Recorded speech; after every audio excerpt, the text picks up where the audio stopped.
우리가 고린도후서 1장 말씀에서 이미 보았던 것처럼 사도 바울이 원래 계획했었던 고린도 교회 방문을 하지 않게 되었던 것은 그냥 그렇게 했던 것이 아니라 정말 기도하는 마음으로, 그리고 또한 자신이 여러 가지 고린도 교회 상황을 고려한 끝에 내렸던 결론이었는데, 그런데 바울을 대적한 사람들이 이를 꼬투리 잡아서 이렇게 약속한 것을 이리저리 바꾸는 바울은 신뢰할 만한 사람이 되지 못한다고, 이런 사람은 우리가 믿을 수 없다고 하면서 고린도 교회 교인들로 하여금 바울에게 적대 감정을 갖도록 그 관계를 마구 흔들어 대었던 것이니, 실로 사도 바울에게 있어서는 너무나도 억울하고 또한 보았을 때 너무나도 분통 터지는 일이 아닐 수 없었던 것입니다. 뿐만 아니라 아직도 고린도 교회 안에는 바울을 비난하는 사람들이 있었습니다. 또한 바울의 그 사도권, 그는 진정 사도가 아니다 라면서 그의 가르침까지 부인하는 사람들도 있었다는 것인데, 사실 그 당시 바울은 이미 교계의 큰 지도자였습니다. 그리고 고린도 교회의 개척 목사이기도 했습니다. 그러니까 자신이 가진 그 영적 권세를 가지고 얼마든지 당장이라도 고린도 교회에 달려가서 그들을 제압할 수도 있었다는 말입니다.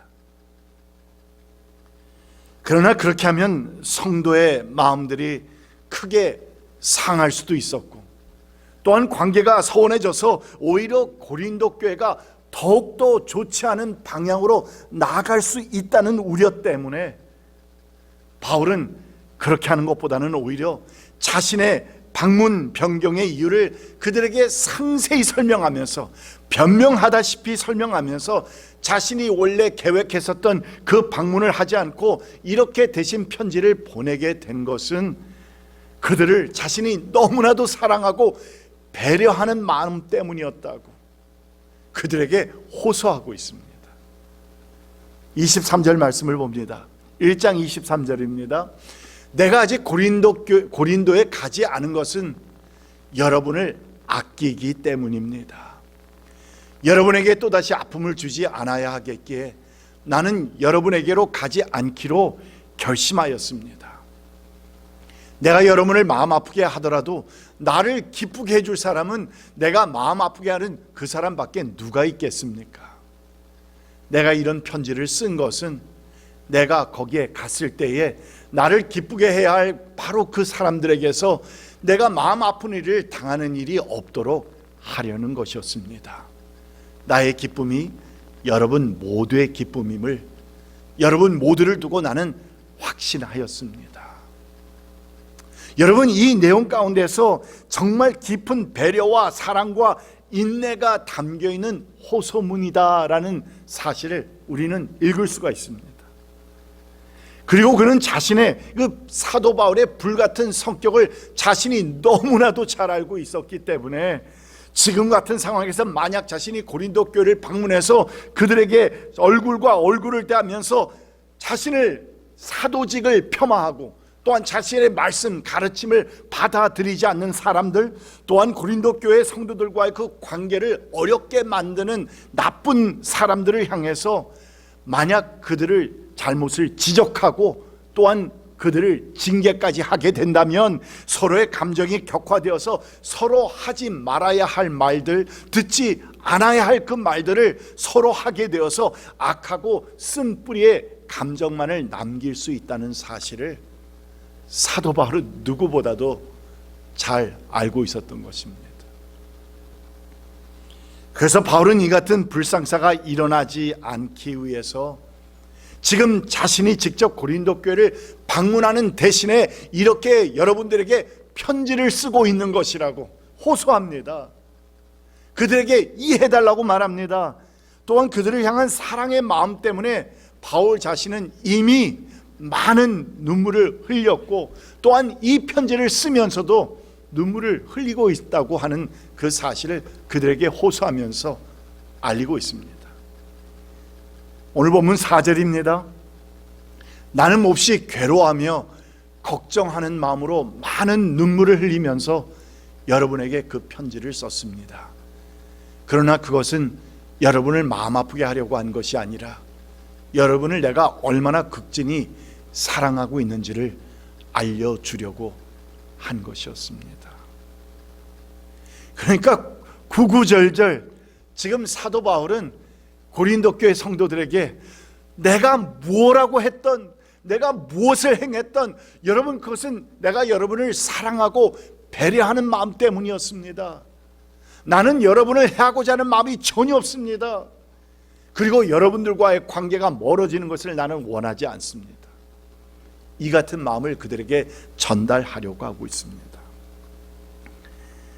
그런데 여러분, 우리가 고린도 전서에서 이미 보았던 것처럼 그 당시 고린도 교회는 결코 용납할 수 없는 근친상간 같은 극악한 그러한 죄를 범한 성도들까지도 징계하지 않고 그냥 그대로 방치하고 있었던 사실이고, 또한 그러다 보니 바울이 고린도 교회를 방문하게 되었을 때 이 같은 자들에 대한 징계를 하지 않을 수 없고, 또한 이를 강행하다 보면 바울과 고린도 교회의 그 관계가 지금도 이렇게 저렇게 그들의 관계를 깨트리려고 하는 사람들이 있었는데, 그렇다면 점점 더 안 좋아지는 상황이 발생할 수밖에 없었던 지경이었던 것입니다.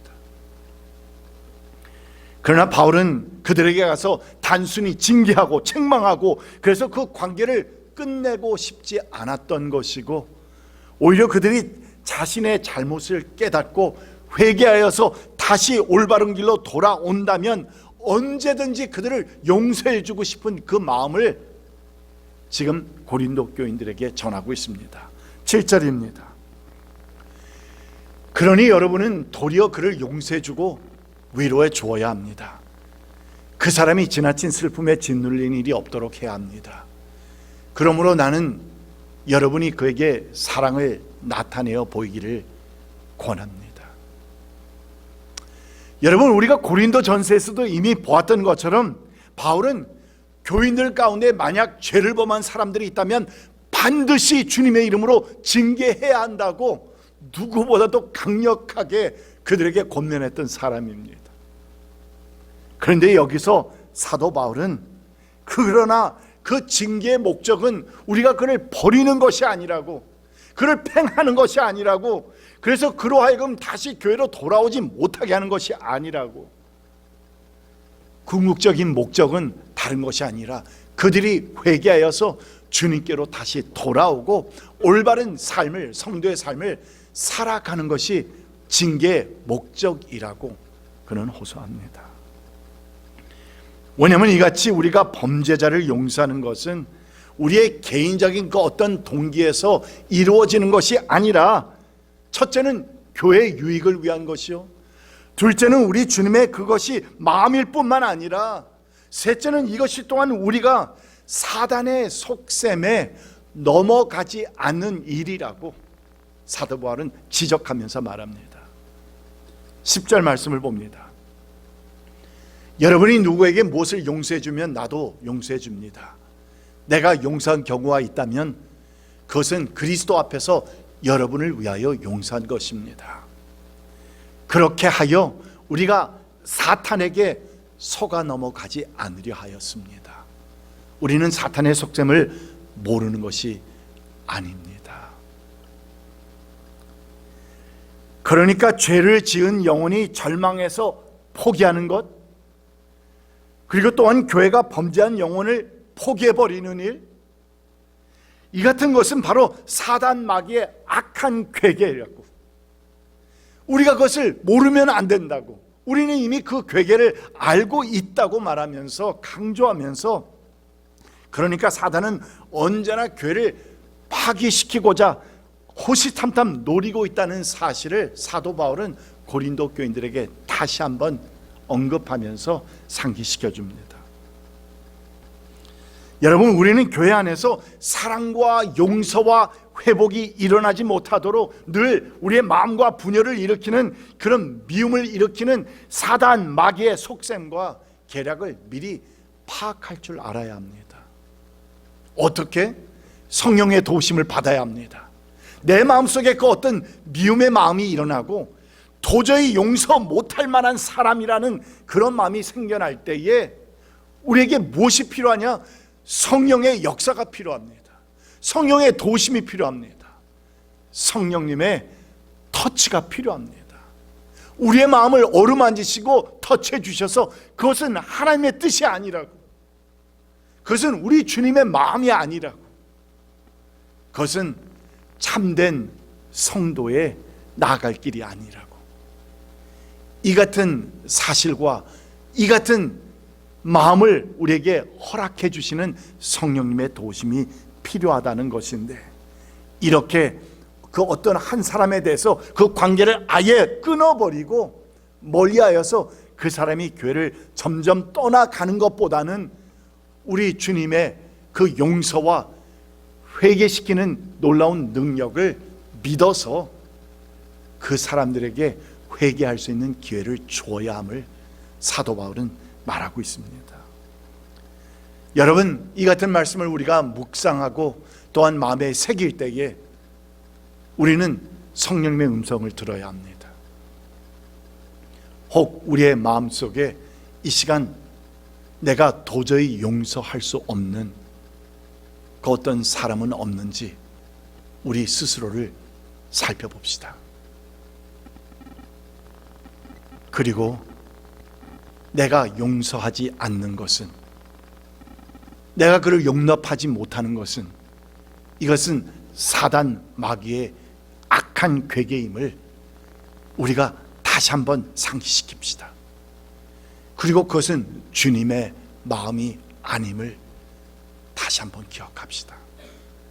그리하여서 우리가 바로 교회 관계의 진정한 회복은 주님을 바라보는 가운데서 사랑으로 그 이웃을 용서하고 용납하고 넓은 가슴으로 다시 그 사람을 품어주는 것에서부터 시작된다는 사실을 잊지 맙시다.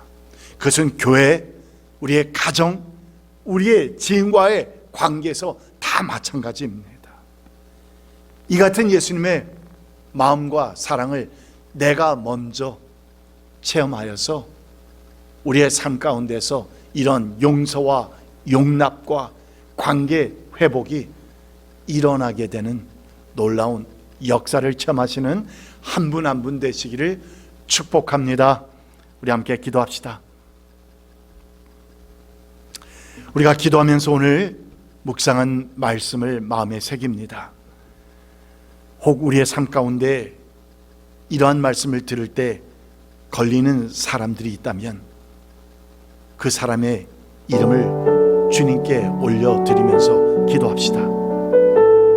그 사람을 용서하고 용납하는 것이 주님의 마음입니다. 또한 그를 계속 미워하고 용납하지 않는 것은 바로 사단 마귀의 악한 괴계임을 간파합시다.